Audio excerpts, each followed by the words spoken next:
Ya. Oke, selamat sore, saudara-saudara. Saudara capek?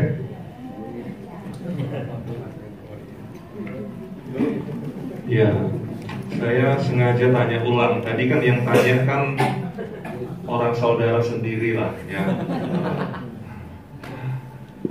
Ya, saya mengerti perjalanan yang saudara telah tempuh dari Situbondo. Tentu bukan satu perjalanan yang singkat, tapi saya percaya kalau kerinduan kita datang ke tempat ini untuk penyegaran rohani, maka itu akan membereskan segala keletihan dan kecapean saudara.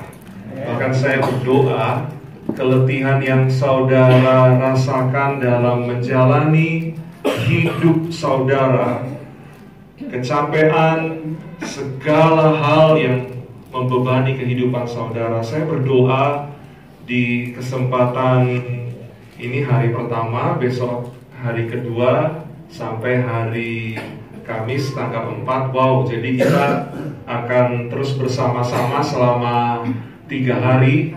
Ya, saya pikir sayang sekali kalau waktu itu berlalu, karena ini adalah awal tahun yang baru, ya, satu kesempatan yang baru, sesuatu yang tidak sembarangan Tuhan berikan. Dan kalau kita mengerti tentang hal tersebut, maka kita akan menjadi orang-orang yang mendahului daripada yang lain, orang-orang yang di luar Tuhan. Oke, ya. Jadi ini sesi pertama. Besok di jadwal ada 2 sesi. Lalu hari Kamis juga ada 2 sesi, ya. Ini saya mau mulai dengan apa ini ya? Tadi sudah dikenalkan nama saya, pelayanan saya, dan saya perlu sampaikan sebagai hamba Tuhan, saya seorang yang senang dipakai Tuhan, dan saya merasa bahwa hidup saya ini betul-betul sedang dipakai oleh Tuhan. Jadi sesi-sesi yang ada di depan, saya akan menyampaikan firman Tuhan yang saya terima, dan saya akan barengi dengan kesaksian-kesaksian. Hidup saya ini hanya karena kemurahan Tuhan. Lahir sudah GPDI, ya, ikut sekolah minggu, aktif, ikut remaja, aktif, ikut pemuda seperti saudara, juga aktif. Saya dipercaya beberapa pelayanan-pelayanan. Saya senang sekali. Saya nggak pernah jadi orang yang merasa pelayanan itu beban. Jadi waktu bulan September saya dihubungi oleh Bapak Gembala, ya, Om sama Tante, awal September. Walaupun beliau tanya, apa ada jadwal pada tanggal-tanggal tersebut, saya rasa itu tidak ada. Yang membuat saya antusias adalah saya senang dengan pelayanan-pelayanan retreat, yaitu hal lain, ya. Hal lainnya juga karena saya senang dengan beliau, ya. Sebetulnya saya dengan Om Yesaya itu tidak terlalu sering ada kontak atau komunikasi, ya. Mungkin kalau saya bisa kenal beliau, pengenalannya itu lebih ke apa yang saya lihat dan apa yang saya dengar. Kadang saya melihat langsung, saya dengar langsung. Tetapi juga dari orang lain saya dengar, dan saya percaya kalau saya bisa ketemu dengan beliau, itu buat saya sebagai yang junior satu berkat yang luar biasa. Jadi saya senang di awal tahun 2018 ini bersama-sama dengan beliau, ya. Puji Tuhan. Jadi nanti mungkin saya akan pakai waktu untuk ngobrol dengan Om, ya. Saya kira beberapa waktu lalu saya pernah pelayan di Situbondo dan saya ketemu juga dengan beliau. Dan saya percaya saudara itu lebih diberkati lah, jadi jemaatnya, jadi domba-dombanya. Saudara, saya doakan akan menjadi orang-orang yang lebih dari apa yang telah saya terima, saya dapatkan, saya lihat, dan saya dengar. Puji Tuhan, siap diberkati oleh Tuhan? Ya, kita akan mengikuti satu tema sebetulnya umum, yaitu tampil beda. Mari katakan bersama-sama, tampil beda. 2, 3. Tampil beda. Lalu saya diberikan ayat di dalam Roma 12 ayatnya yang kedua. Saya ingin kita membaca ayat ini bersama-sama. Atau mungkin bisa ditampilkan.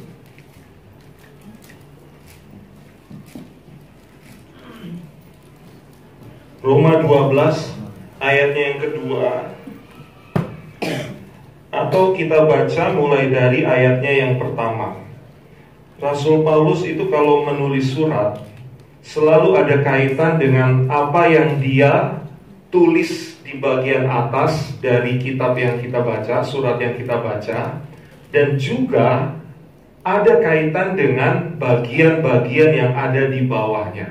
Jadi ini akan menarik sekali kalau kita mengikuti apa yang ditulis oleh Rasul Paulus, maka kita akan ketemu satu gambaran yang besar, walaupun dari gambar yang kecil. Ya, kita akan melihat satu perjalanan yang utuh, walaupun yang ditunjukkan oleh Rasul Paulus hanya sepenggal dari suatu kehidupan. Roma 12 ayatnya yang pertama dan ayatnya yang kedua. Oke, kalau sudah, saya lihat sudah ketemu di Alkitab atau di gadget saudara, kita baca bersama-sama. Mulai dari ayat 1 dan lanjut ayat 2. 2, 3. Karena itu saudara-saudara, demi kemurahan Allah, aku menasihatkan kamu supaya kamu mempersembahkan tubuhmu sebagai persembahan yang hidup, yang kudus, dan yang berkenan kepada Allah. Itu adalah ibadahmu yang sejati. Janganlah kamu menjadi serupa dengan dunia ini, tetapi berubahlah oleh pembaharuan budimu, sehingga kamu dapat membedakan manakah kehendak Allah, apa yang baik, yang berkenan kepada Allah, dan yang sempurna. Semua berkata, amin. Nah, kita akan melihat tampil beda. Ayatnya Roma 12 ayat 2. Kenapa saya mengajak kita membaca mulai dari ayatnya yang pertama? Karena bagi saya, ayat pertama itu akan menjadi dasar dari apa yang kita mau lihat di ayatnya yang kedua, yaitu tema kita tampil beda. Sebab tampil beda ini juga menjadi ide banyak orang. Bukan hanya orang muda, orang dewasa, anak-anak, orang yang tua, siapapun sekarang sudah nggak takut tampil beda. Banyak hal bisa dilakukan. Saya ini suka melihat acara di televisi yang menampilkan tentang audisi. Ya. Nah, saya sedang mengikuti audisi Indonesia Idol. Ya, saudara mungkin mikir, wah ini pendeta yang beda ini ya, suka nonton audisi Indonesia Idol. Ya, saya ini punya pelayanan dan saya merasa bahwa saya harus belajar banyak hal. Ya, saya harus belajar dari orang yang diaudisi. Ya, orang yang diaudisi itu adalah orang yang dinilai. Di depan orang yang diaudisi itu ada juri-juri. Nah, saya juga belajar dari orang yang menilai.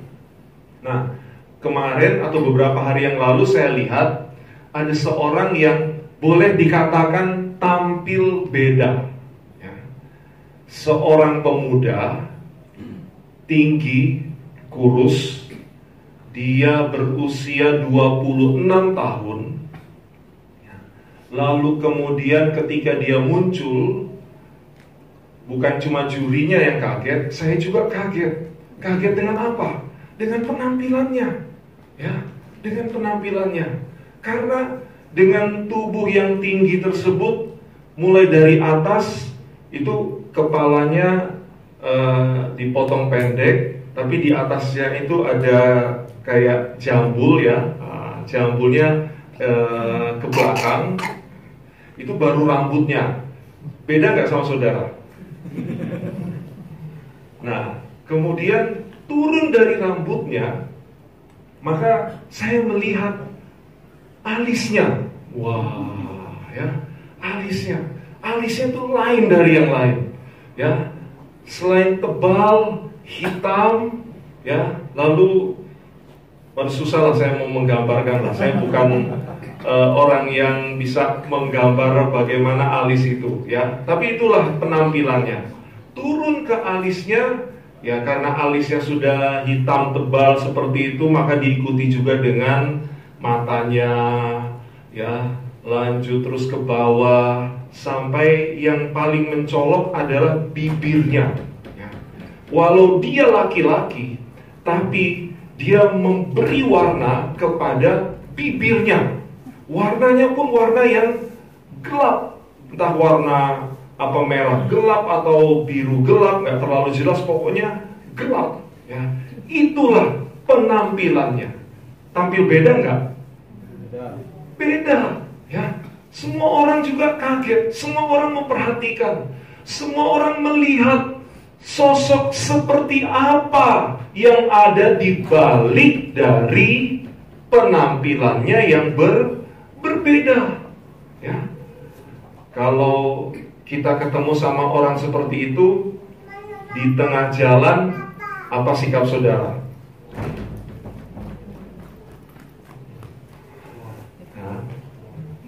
Wow, ya. Apa saudara nggak jalan terus tapi wajah saudara nggak lepas untuk memandang orang tersebut? Tapi saya kira hal yang seperti ini sudah banyak, ya, sudah bisa ketemu di mana-mana. Dan kalau saya sampaikan tentang hal ini, maka kita akan melihat, ya. Saya nggak akan menilai, ya. Saya tidak akan menjustifikasi penampilan-penampilan yang sedemikian. Sebab penampilan-penampilan yang sedemikian pun sudah ada di dalam gereja. Saya nggak bisa menjustifikasi karena mungkin itu yang ada di luar. Apakah yang ada di dalamnya? Bagaimanakah sosok yang ada di dalamnya? Nah, lewat retreat pada saat ini, saya ingin menyampaikan kepada saudara, sebelum kita nanti di kemudian hari, mungkin oleh karena tren, mungkin oleh karena tuntutan, mungkin oleh karena tugas, pekerjaan, dan tanggung jawab, saudara harus tampil beda. Maka yang penting adalah apa yang ada di dalamnya. Apa sih penampilan yang berbeda tersebut? Nah, makanya ketika saya diberi Roma 12 ayat 2, saya pengen kita melihat, ya, seperti yang saya katakan tadi. Rasul Paulus ketika dia berkata, jangan kamu serupa dengan dunia ini, tentu tidak serta-merta dia menyatakan tersebut lalu kemudian kita mungkin berpikir, oh kalau begitu lebih baik saya meninggalkan dunia ini. Lebih baik saya menyendiri. Lebih baik saya mengisolasi diri dari keadaan-keadaan dunia. Loh, kenapa? Roma 12 ayat 2. Jangan serupa dengan dunia. Nah, untuk itu ayatnya yang pertama menjelaskan dengan begitu baik dan begitu indah. Ya. Jadi kita akan melihat tentang tampil beda, ya, mungkin mulai besok. Tetapi kita akan melihat bagaimana Rasul Paulus mau mendasari supaya kita tidak menjadi serupa dengan dunia, tetapi kita bisa menjadi terang bagi dunia, menjadi garam bagi dunia. Itulah yang Tuhan mau ada di dalam kehidupan saudara. Jadi kita akan belajar Roma 12 ayatnya yang pertama. Sekali lagi saya akan bacakan, berbunyi begini. Karena itu saudara-saudara, demi kemurahan Allah, aku menasehatkan kamu supaya kamu mempersembahkan tubuhmu sebagai persembahan yang hidup, yang kudus, yang berkenan kepada Allah. Itu adalah ibadahmu yang sejati. Singkat saja, saya sampaikan dari ayat ini ada satu hal yang akan mendasari ketika Rasul Paulus berkata, jangan kamu serupa dengan dunia ini. Yaitu ayat pertama yang berbunyi, demi kemurahan Allah, demi kemurahan Tuhan. Kita akan belajar tentang apa itu kemurahan Tuhan. Kita akan mendalami apa yang dimaksud dengan Rasul Paulus tentang kemurahan Tuhan. Kita akan melihat bagian sebelum dari Roma 12 ayat 1 ini, yaitu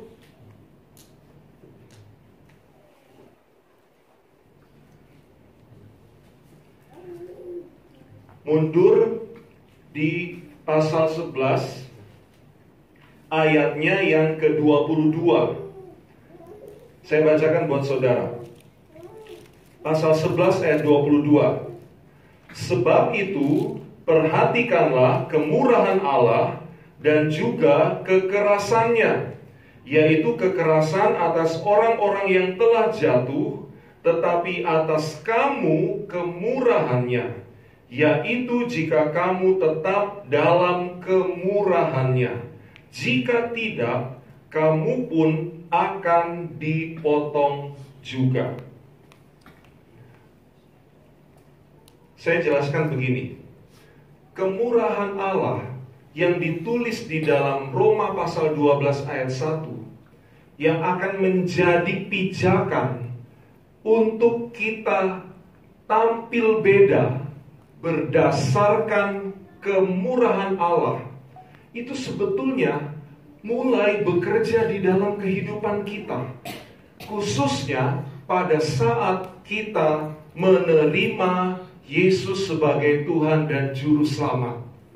Bahkan sebelum kita menerima Yesus sebagai Tuhan dan Juru Selamat, bahkan pada waktu kita mulai mengenal nama Yesus, bahkan pada waktu kita mulai belajar berdoa, bahkan pada waktu kita mulai belajar membaca Alkitab, bahkan pada waktu kita mulai datang dan hadir di ibadah-ibadah di mana kita berbakti di dalamnya, kita sedang mulai bersentuhan dengan kemurahan Allah. Kita mulai sedang ditampilkan tentang kemurahan Allah. Kita mulai sedang dibawa untuk menikmati kemurahan Tuhan di dalam bait-Nya Tuhan.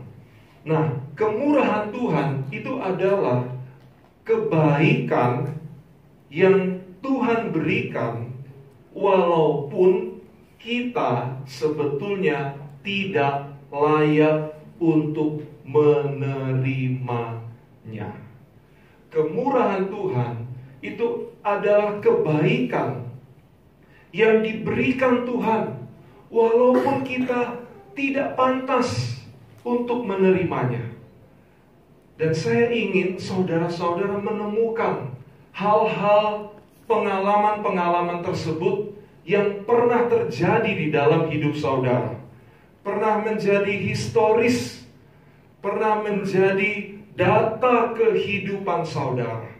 Karena itu pasti ada peran Tuhan di dalamnya. Nah, dari Alkitab saya ingin kita melihat satu sosok, ya. Jadi tentang kemurahan Allah itu pernah dialami oleh seorang yang bernama Mephiboset. Ya. Mephiboset. Siapa dia? Dia adalah seorang yang berdarah biru katanya. Ya. Dia adalah keturunan raja. Dia adalah cucu dari raja pertama kerajaan Israel. Dia anak dari seorang pangeran yang bernama Yonatan. Pangeran Yonatan ini putra dari Raja Saul. Rupanya dia punya hubungan yang dekat dengan seorang yang bernama Daud. Sesudah Raja Saul kalah dalam peperangan, lalu kemudian dia bunuh diri, maka Daud diangkat menjadi raja. Nah, saudara tahu, pada zaman dahulu, ya, setiap kali ada pergantian raja dalam suatu kerajaan, ya, seperti misalnya kerajaan Israel ini, bahwa yang melanjutkan bukan anak dari Raja Saul, tetapi orang lain atau orang luar, maka biasanya raja dan keluarganya itu wajar untuk semuanya itu dibunuh oleh raja yang baru. Supaya apa?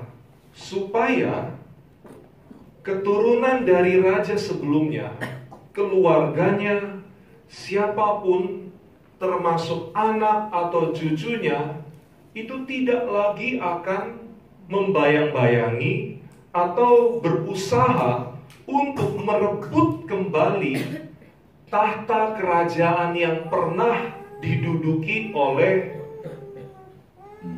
salah satu keluarganya. Jadi hal yang sedemikian kita akan temukan di kisah-kisah di dalam cerita tentang kerajaan. Nah, jadi kalau Daud kemudian dia memerintah menjadi raja, padahal dia bukan anak dari Raja Saul, maka orang tentu wajar kalau kemudian misalnya Daud mau membunuh dan menghabisi semua keluarga daripada Raja Saul, maka memang itulah yang menjadi kelaziman. Tapi rupanya Daud tidak demikian, karena kita tahu Daud adalah orang yang dikenan oleh Tuhan. Nah, kalau kita baca sebuah kisah tentang Mephiboset ini di dalam kitab 2 Samuel pasalnya yang ke-9, 2 Samuel pasalnya yang ke-9 ayat 1 sampai dengan ayatnya yang ke-13. Nanti kita tidak usah membacanya sekarang, tetapi saya berharap saudara membacanya kemudian. Maka satu kali Raja Daud berkata kepada bawahannya, apakah masih ada keturunan dari Raja Saul yang hidup? Lalu ternyata ada informasi yang masuk, masih ada. Lalu kemudian dipanggillah hamba dari keluarga Saul, namanya Siba. Ya, panggil, lalu dia ceritakan, ya Raja, masih ada yang hidup dari keluarga Saul. Dia adalah Mephiboset, putra dari Yonatan. Daud waktu dengar hal tersebut tentu dia kaget dan dia bersuka cita. Sebab Yonatan adalah teman baiknya.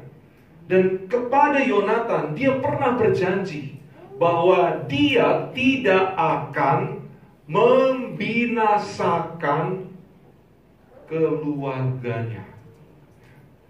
Nah, ini menarik ya. Nanti sebentar kita akan lihat. Ya, kita akan lihat. Jadi ketika Daud kemudian dengar bahwa salah satu keturunan dari Raja Saul itu masih hidup, lalu dia katakan, ayo dipanggil. Maka dipanggillah Mephiboset ini. Dan ketika Mephiboset ini datang menghadap, rupanya Mephiboset ini penampilannya itu beda. Penampilannya beda. Gak seperti anak atau cucu dari raja. Gak seperti keluarga raja yang pernah berkuasa di Israel. Penampilannya sangat memprihatinkan. Karena dia sudah tidak memiliki apa-apa. Bahkan fisiknya itu cacat. Kakinya tidak bisa dipakai untuk berjalan. Itulah keadaannya. Namun ketika Daud melihat, ketika Daud berjumpa dengan Mephiboset, maka Daud berkata, sebagai raja, dia katakan, segala ladang yang pernah dimiliki oleh kakeknya, Raja Saul, dan semua keluarganya, itu harus dikembalikan kepemilikannya menjadi milik daripada Mephiboset. Itu yang pertama. Lalu ditambahkan oleh Raja Daud, semua hasil dari ladang. Zaman dulu, ya mungkin hampir sama lah dengan sekarang ya. Zaman dulu itu kekayaan dilihat dari seberapa ladang yang dimiliki. Ya. Raja Saul tentu seorang yang terpandang, seorang yang kaya, memiliki banyak, dan ladang-ladangnya tersebar di berbagai tempat. Dan sebanyak itulah dikembalikan kepada Mephiboset. Hasil-hasilnya juga. Lalu dipanggillah hambanya, kamu bantu mengurus semua ladang ini. Ya. Senang gak Mephiboset? Senang. Ya, dia merasa bahwa ada rekompensasi ya, dari apa yang dulu pernah dimiliki oleh kakeknya, oleh keluarganya, maka sekarang menjadi miliknya kembali. Nah, apakah berhenti sampai di situ? Ternyata tidak. Daud berkata, mulai saat ini engkau pun duduk sehidangan dengan aku pada saat jamuan makan. Wow. Mephiboset, dia tidak pernah bermimpi seperti itu. Dia mungkin tidak pernah membayangkan bahwa satu hari nanti hidupnya akan berubah 180 derajat. Dan yang mengubah hidupnya adalah justru orang yang mungkin ditakuti, mungkin lebih dikhawatirkan. Padahal tentunya tidak seperti itu.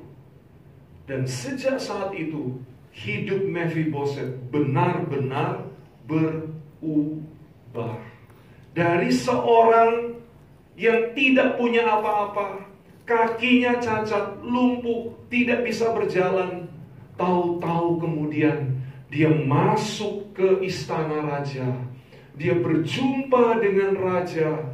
dia duduk sehidangan dengan Raja Daud. Itu adalah kemurahan Daud. Dan Daud berkata apa? Mari kita lihat. Ada satu ayat saya ingin bacakan.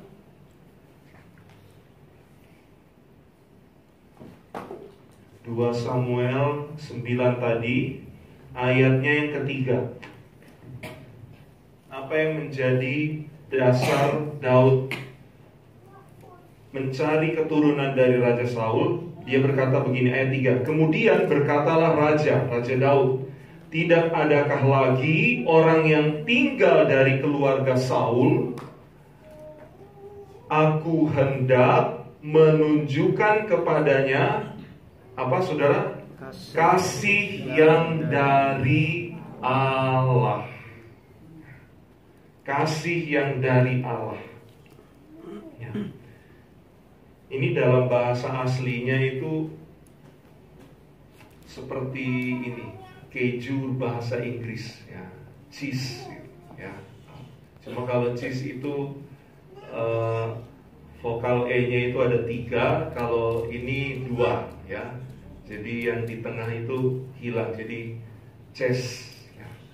Artinya itu adalah kemurahan, suatu kebaikan yang, kalau saya tanya sama saudara, seperti yang sudah saya ceritakan tentang Mephiboset tadi, kira-kira sebelum Daud teringat kepada Mephiboset ini pantas nggak dapat?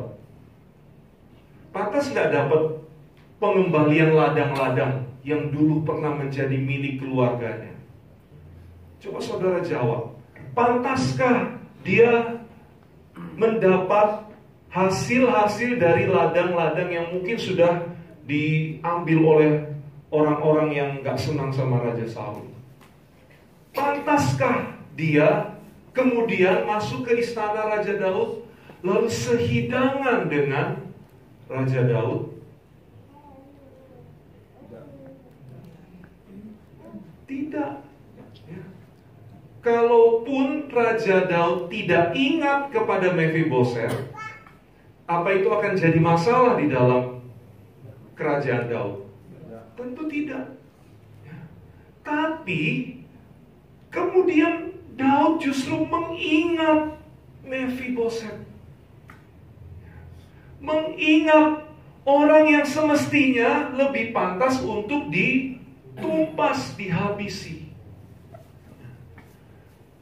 Lalu kemudian diterima di kerajaan Daud. Itulah yang saya maksud dengan kebaikan. Itulah yang saya maksud kemudian dengan kemurahan Tuhan. Kemurahan Tuhan itu ada atas hidup kita sekalian. Kita ini berkali-kali Alkitab berkata, sudah tersesat. Kita ini adalah domba-domba yang tersesat. Semakin kita cari jalan kita, semakin tersesat kita. Semakin kita cari jalan keluar, semakin gelap apa yang ada di depan kita. Domba tidak bisa menolong dirinya. Domba hanya bisa ditolong oleh gembala. Dan bukan gembala yang butuh domba, tapi domba yang butuh gembala. Jadi kalau mau mencari yang hilang, maka gembala akan terpanggil untuk mencarinya. Seperti itulah kita. Dulu hilang, dulu tersesat, dulu kita masuk ke dalam, pemazmur gambarkan kita ini masuk ke dalam jurang yang dalam. Tentu bukan satu keadaan yang bisa ditolong lagi. tetapi oleh kemurahan Tuhan yang digambarkan dengan apa yang dialami oleh Mephiboset tadi. Seperti itulah hidup kita menerima kebaikan Tuhan. Makanya Roma 11 ayat 22 tadi katakan, perhatikanlah kemurahan Tuhan. Perhatikan. Saudara ini kan masih muda, ya, masih muda lah. Jangan merasa tua, ya. Om juga ya, Om ya. Om luar biasa ini ya, bisa bergabung untuk acara yang saya kira nggak singkat, jauh dari pastori, dari rumah, dari tempat yang nyaman, ya.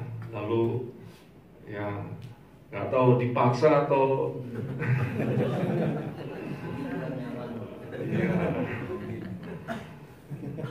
Nah ini kita kan banyak ya orang-orang muda lah ya. Nah, saya berharap kita punya pengalaman. Nah, saya mau cerita satu pengalaman yang pernah terjadi dalam hidup saya. Tidak ada maksud lain, tapi juga saya berharap saudara bisa menemukan ini. Pasti ada, pasti pernah terjadi dalam kehidupan saudara.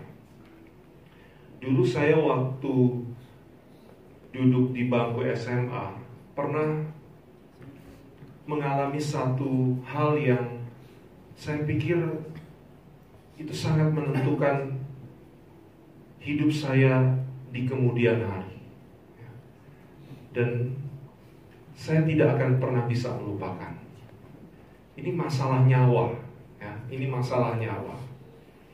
Jadi saya adalah anak tertua dari 4 bersaudara.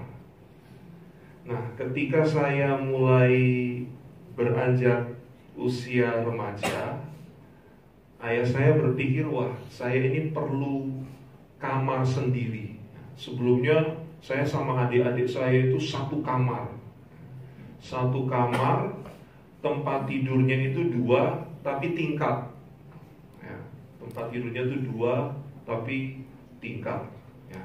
Wah, kalau mau tidur itu bisa yang satu itu lompat ke tempat tidur yang sebelahnya, ya, dari tingkat atas itu tahu-tahu bisa jungkir ke bawah, ya, dari bawah itu bisa naik lagi ke atas. Wah, bisa nggak selesai nggak tidur. Rupanya orang tua saya kasihan, wah ini yang udah besar ini sudah waktunya punya kamar sendiri. Nah, lalu kemudian orang tua saya itu memang punya rencana rumah kami itu di tingkat, ya. Tetapi pelan-pelan, lalu dimulai dari belakang. Nah, yang dimulai dari belakang itulah kamar. Nah, kamar itu dibuat untuk saya tempati. Nah, jadi karena namanya juga belum semua, masih sebagian. Jadi kalau saya keluar dari kamar itu langsung, oh, seperti kamar saya di sini ya, langsung udara terbuka, wow, ya. Jadi tadi saya waktu masuk kamar lalu buka pintu yang keduanya, wah ini seperti dulu waktu saya remaja ya. Buka pintu itu langsung udara terbuka. Cuma beda kalau yang sekarang ini yang saya lihat itu sungai, sawah ya. Yang dulu yang saya lihat itu ya tembok, ya genteng, ya di mana-mana. Nah, tapi saya senang, saya menikmati, saya senang sekali dapat kamar pada waktu itu. Jadi saya bisa atur sendiri tempat tidurnya, mau ada di sebelah mana.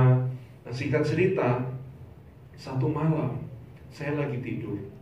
Kebetulan ada sepupu saya datang dan dia nginep tidur di kamar saya. Belum jam 12 saya kira, masih jam 11 lewat. Tahu-tahu itu pintu kamar saya itu bunyi yang aneh ya. Jadi seperti ada yang mau coba buka kunci pintunya, ya. Seperti ada yang mau coba. Sangat keras, mulai tambah keras sampai saya bangun. Waktu saya terbangun, terjaga, saya lihat di sebelah pintu itu ada jendela. Nah, saya lihat dari jendela itu kelihatan. Itu jadi tengah malam. Kelihatan ada orang. Saya kayaknya nggak kenal. Sudah begitu orang ini kayak ninja ya. Jadi dia tutup mukanya itu pakai baju, ya. Mungkin sengaja memang supaya dia nggak kelihatan rupanya. Lalu saya ambil kesimpulan, wah ini maling. Ini maling. Dan ketika dia buka terus saya bangunkan sepupu saya, ini ada maling, ya, ada maling. Nah, saking paniknya, waktu saya pegang pintu yang mestinya itu tetap terkunci, memang lagi terkunci ya. Entah bagaimana ya, tahu-tahu terbuka dan maling pencuri itu masuk. Waktu dia masuk, tahu-tahu dia memegang pisau. Saya masih ingat itu pisau roti, ya, agak panjang, yang sisinya itu bergerigi gitu ya. Saya kira ya nggak mau lah saya dicoba gitu ya. Nah, tapi dia sodorkan, tahu-tahu sudah di sini di leher saya begini. Ya, waktu saya sadar wah ini nggak main-main. Sepupu saya juga dia melongo aja, ya, karena juga dia kaget, shock ya, baru bangun tahu-tahu melihat kejadian seperti itu. Ya, saya langsung panggil, Tuhan tolong. Ya. Sesudah saya panggil menyebut kata tersebut, Tuhan tolong, entah bagaimana pencuri itu tahu-tahu dia turunkan pisaunya, kemudian dia keluar dari kamar, dia lari naik ke genteng tetangga, lalu kemudian hilang. Baru kemudian terdengar teriakan, ada maling, ada maling, ada maling. Ya. Nah, ramai sekali waktu itu. Terbangun semua keluarga saya. Singkat cerita, besok paginya pencurinya itu ketangkap. Saya sampai dipanggil oleh ketua RW untuk menjadi saksi apakah betul ini pencurinya. Waktu saya lihat pakaiannya, posturnya, saya bilang iya ini betul. Lalu mukanya ditunjukkan, ternyata dia adalah tetangga di belakang rumah saya. Ya, tapi memang terkenal suka mencuri. Ya. Nah itu hal yang saya pikir saya hampir mati. Tapi sejak saat itu saya ini jadi rajin ke gereja, rajin ke kebaktian remaja, gak pernah absen. Ya. Saya jadi mulai ikut doa tengah malam, doa dimulai hari Jumat jam 10 selesai jam 4 pagi ya. Wow ya, baru mengalami hal tersebut tahu-tahu bisa berdoa 6 jam ya. Saya mulai ikut pelayanan, saya ditugaskan apa saya nggak nolak. Saya terima, saya mau kerjakan. Saya diberi kesempatan untuk main musik, saya main musik. Semua kebaktian di gereja tersebut saya hadir, sampai doa pagi itu yang setiap hari dimulai jam 4:30 sampai 5:30, saya kok ya bisa hadir. Ya, kenapa kok bisa begitu? Ya itu gara-gara pisau sudah di leher. Saya bertumbuh di gereja di Jakarta di Tanjung Priok, ya. Itu banyak kegiatan. saya tuh bisa ikut. Hari Minggu ada kebaktian sekolah minggu dimulai pagi. Lalu dilanjutkan kebaktian remaja. Saya sudah usia remaja, jadi saya ikut remaja. Sesudah remaja, saya diajak untuk pelayanan ke gereja-gereja kecil. Ya, diajak, saya mau. Ya, kebetulan saya bisa main gitar, jadi saya mengiringi gitar. Ya. Semua senang saya bisa ikut. Maksud saya senang bisa ikut kebaktian-kebaktian tersebut. Cuma satu kebaktian yang gak bisa saya ikut, mungkin memang gak boleh, kebaktian wanita. Saya pikir, iya ya, cuma kebaktian wanita ini yang gak boleh gitu. Itulah kemurahan Tuhan. Dan ketika hal ini kita sadari, itu pasti akan mengubah banyak hal. Akan mengubah. Waktu itu kolektor saya itu juga langsung berubah, ya. Waktu itu dari 500 ya, 500 sudah lumayan lah, ya. Tahu-tahu pengen 1000 2 kali lipat, ya. Dari yang tadinya pakai pakaian asal-asalan sekarang dimasukin gitu ya. Rambutnya dirapikan. Dan saya sendiri heran, kenapa hal itu bisa terjadi? Karena kemurahan Tuhan. Kemurahan Tuhan yang dialami oleh Mephiboset itu harus dialami dalam kehidupan saudara sekalian. Semakin kita rindu, semakin kita membuka hati kita untuk hal yang sedemikian itu terjadi, maka semakin besar kemurahan Tuhan akan memakai kehidupan saudara. Sebab nanti kita akan lihat besok di beberapa ayat, hal ini justru akan mengerjakan kita menjadi orang-orang yang mampu melakukan banyak hal, cakap melakukan, karena kita berguna buat Tuhan. Orang yang berguna buat Tuhan pasti akan berguna buat orang lain, buat sesama. Karena Tuhan sudah mengakui, maka apa yang bisa dilakukan untuk sesama, itulah yang sudah kita lakukan kepada Tuhan. Roma 12 ayat 1 tadi katakan kita akan memiliki ibadah yang sejati. Ibadah itu dalam bahasa Ibrani tidak ada bedanya dengan bekerja. Ibadah sebetulnya punya akar kata yang sama dengan bekerja. Jadi saya menemukan beberapa tulisan ya di beberapa buku. Jadi buat orang Israel, saya kira sudah cukup populer ya, bagaimana orang Israel itu mereka menjadi orang-orang yang sukses. Orang-orang Yahudi mereka menjadi orang-orang yang diberkati dan top dalam banyak hal. Karena buat mereka bekerja itu adalah ibadah, dan ibadah itu sama dengan bekerja. Paulus ajarkan itu supaya dengan seseorang melakukan pekerjaan, maka dia seperti melakukannya bagi Tuhan.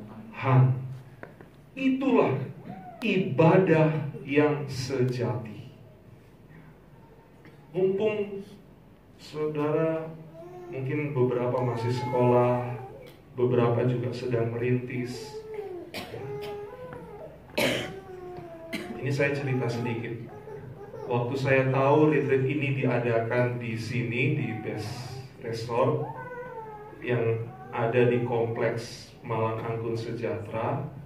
Lalu kemudian Bapak Gembala juga menyinggung tentang mungkin nanti ada ruang terpisah untuk anak-anak, ya. Nah, saya pikir wah ini baik, ya. Ini perlu. Memang hal-hal seperti ini, walau seringkali ya di beberapa tempat itu diabaikan, tetapi kalau hal seperti ini diperhatikan, maka kita tidak akan kehilangan berkatnya. Kita tidak kehilangan berkatnya. Saya bersyukur punya istri yang concern dengan pelayanan anak.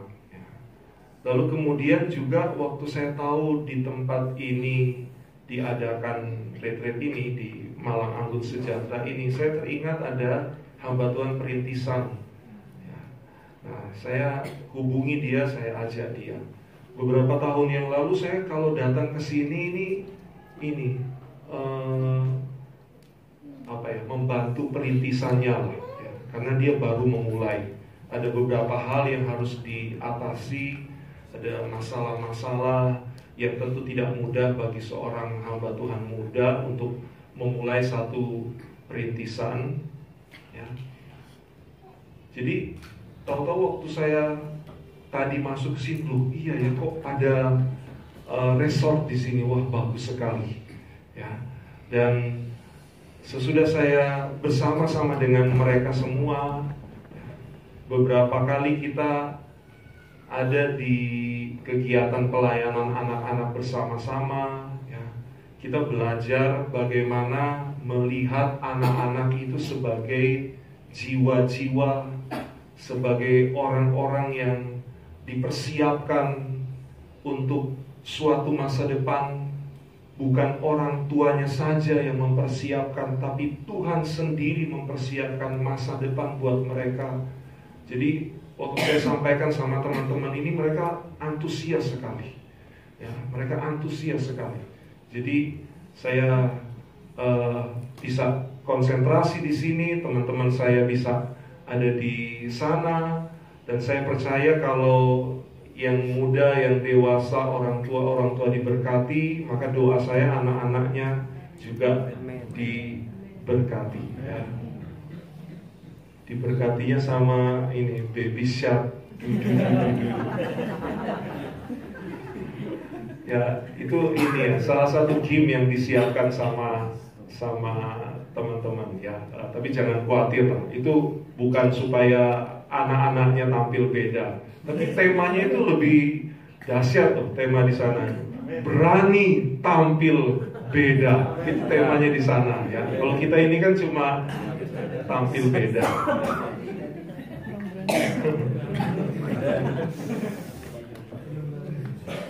Kalah berani, ya. Oke. Nah, kalau kita lanjutkan, ini ada beberapa poin, ya, yang akan membuat kita paham tentang kemurahan Tuhan. Yang pertama, kemurahan Tuhan itu adalah inisiatif Tuhan. Seperti Daud tadi, dia yang berinisiatif mencari Mephiboset. Maka demikianlah Tuhan yang punya inisiatif mencari saudara, mencari orang-orang yang tersesat. Tuhan memakai gembala-gembala, Tuhan memakai gereja. Saudara menjadi jemaat dari satu gereja lokal, maka tugas saudara adalah mencari domba-domba yang hilang, domba-domba yang tersesat. Yang setuju katakan amin. Kita gereja jangan menuntut supaya orang luar, kamu kalau perlu gereja, datang ke gereja. Kalau kita punya sikap yang demikian, mereka tidak akan pernah datang ke gereja. Karena mereka adalah domba yang hilang dan tersesat.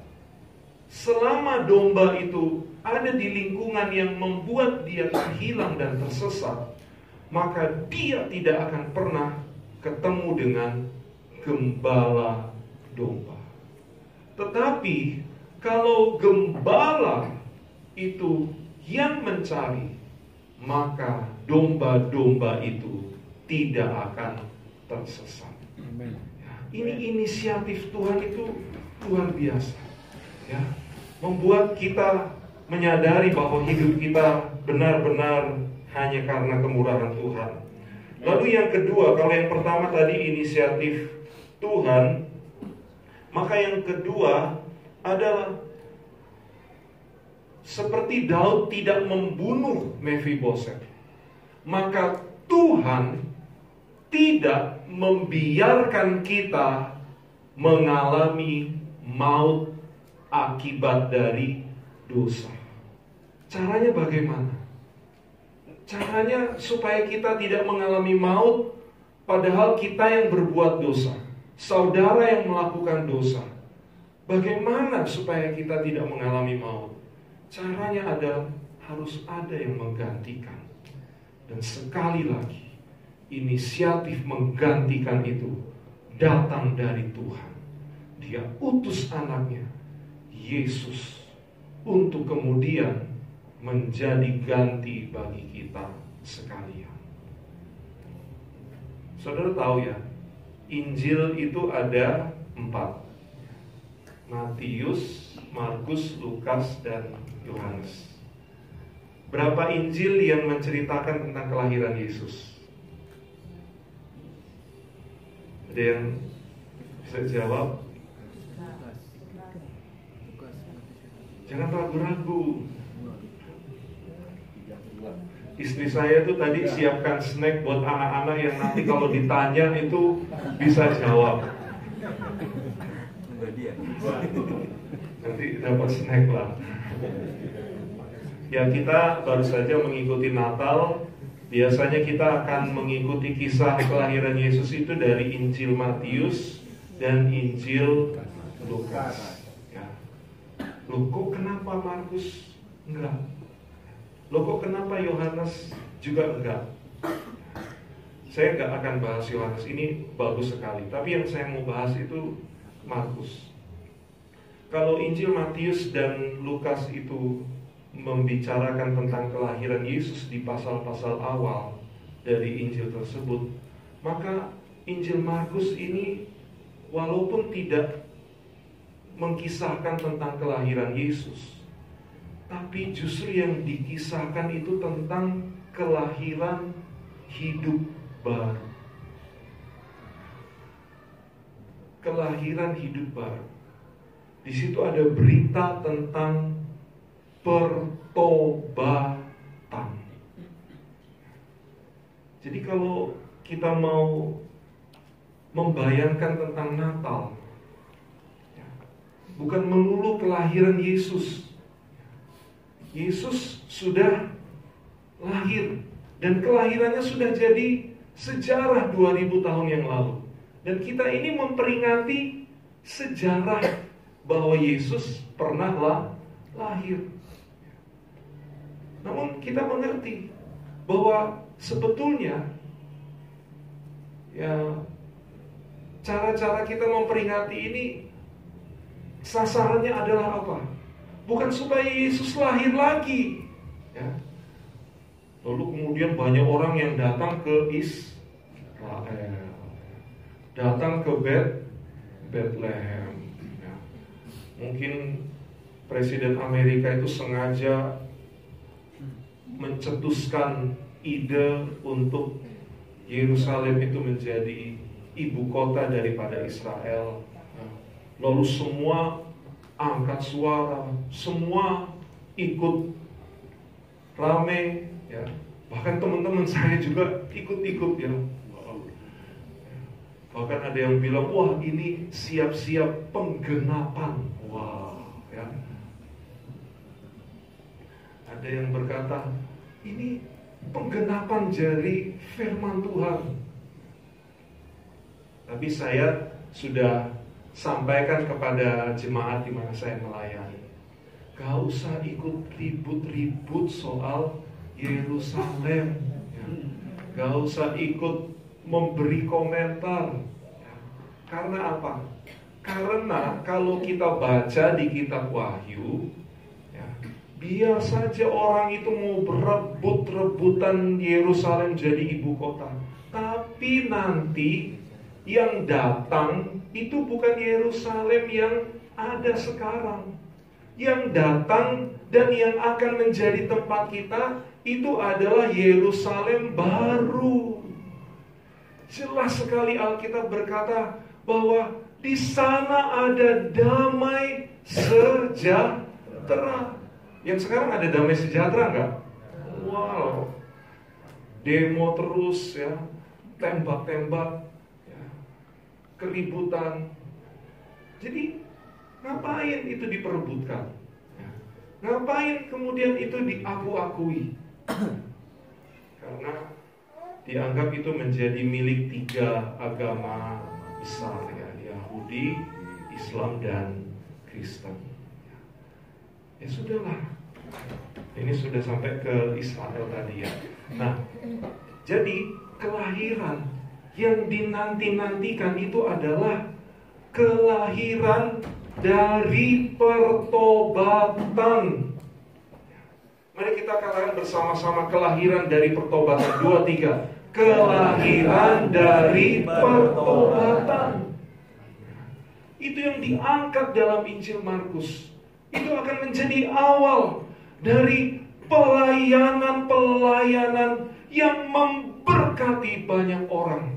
Mujizat-mujizat. Bahkan sampai kemudian Yesus mati di kayu salib dan kemudian dibangkitkan.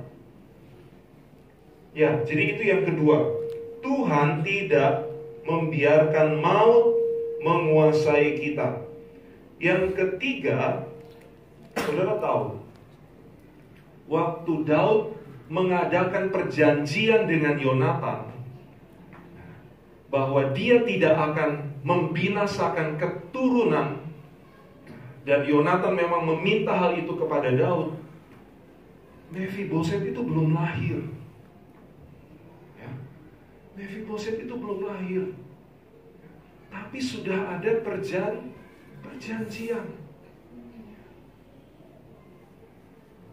Kalau kita refleksikan hidup kita, ya seperti itu. Tuhan Yesus sudah mati 2000 tahun yang lalu di atas kayu salib, sebelum saudara-saudara lahir. Sudah mati. Dan dia mau menebus, bahwa kemudian kita yang hidup di dalam dunia ini terpengaruh, jatuh dalam dosa. Tapi ketika kita datang kepada Tuhan, Dia menerima kita. Dia sambut kita. Dia peluk kita. Seperti Daud menerima Mephiboset. Kita domba-domba yang tadinya hilang disambut oleh Gembala Agung kita, yaitu Yesus. Amin. Itu yang ketiga. Lalu yang keempat, ladang milik Raja Saul dan hasilnya dikembalikan. Dikembalikan. Ini berbicara tentang berkat jasmani dan berkat rohani. Anak Tuhan adalah anak raja, amin. Diberkati jasmaninya, diberkati rohaninya. Tidak ada lagi kutuk, ya, karena Tuhan sudah menebus kita, dan kutuk itu diganti dengan berkat. Itulah yang diterima oleh Mephiboset, ladang dan hasilnya. Dan ini yang terakhir, yang luar biasa.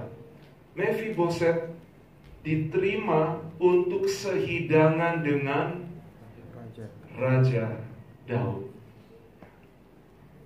Mari kita baca ayat yang cukup populer saya kira, Wahyu pasal 3 ayat 20. Wahyu 3 ayat 20.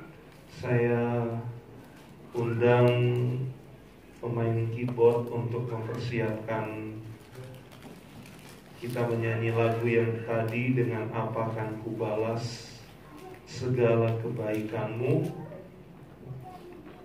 Coba saudara perhatikan Wahyu 3 ayat 20. Lihat, aku berdiri di muka pintu dan mengetuk. Jikalau ada orang yang mendengar suaraku dan membukakan pintu, aku akan masuk mendapatkannya, dan aku makan bersama-sama dengan dia, dan ia bersama-sama dengan aku. Amin. Tuhan ingin bersekutu dengan kita. Tuhan ingin intim. Tuhan ingin merasakan bahwa kita ini bisa dekat. Kita bisa menikmati anugerah Tuhan, kemurahan Tuhan. Dan saya berdoa kita menikmati di hari-hari selama kita ada di tempat ini. Saya berdoa supaya Tuhan betul-betul mengetuk pintu hati saudara. Lalu saudara buka. Mari Yesus, datang dan masuklah. Aku ingin bersama dengan Engkau, sebagaimana Engkau mau bersama dengan kami. Tundukkan kepala, pejamkan mata. Sebelum kita nyanyi lagu ini, seperti tadi saya telah menceritakan satu pengalaman yang pernah terjadi, hampir merenggut nyawa saya. Saya tidak tahu pengalaman seperti apa yang pernah terjadi dalam hidup saudara. Dan saudara mengerti, saudara tahu betul, nyaris saja nyawa saudara hilang. Apakah yang terjadi sesudah itu? Bagaimana dengan hidup saudara selanjutnya? Apakah biasa saja? Apakah buat saudara itu satu kebetulan? Atau bahkan kita menganggap bahwa itulah kehebatanku. Aku masih hidup karena aku mampu meluputkan diri dari bahaya, dari kecelakaan, dari ancaman. Oh bukan saudara, bukan karena diri saudara, bukan karena kebetulan juga, bukan karena apa-apa.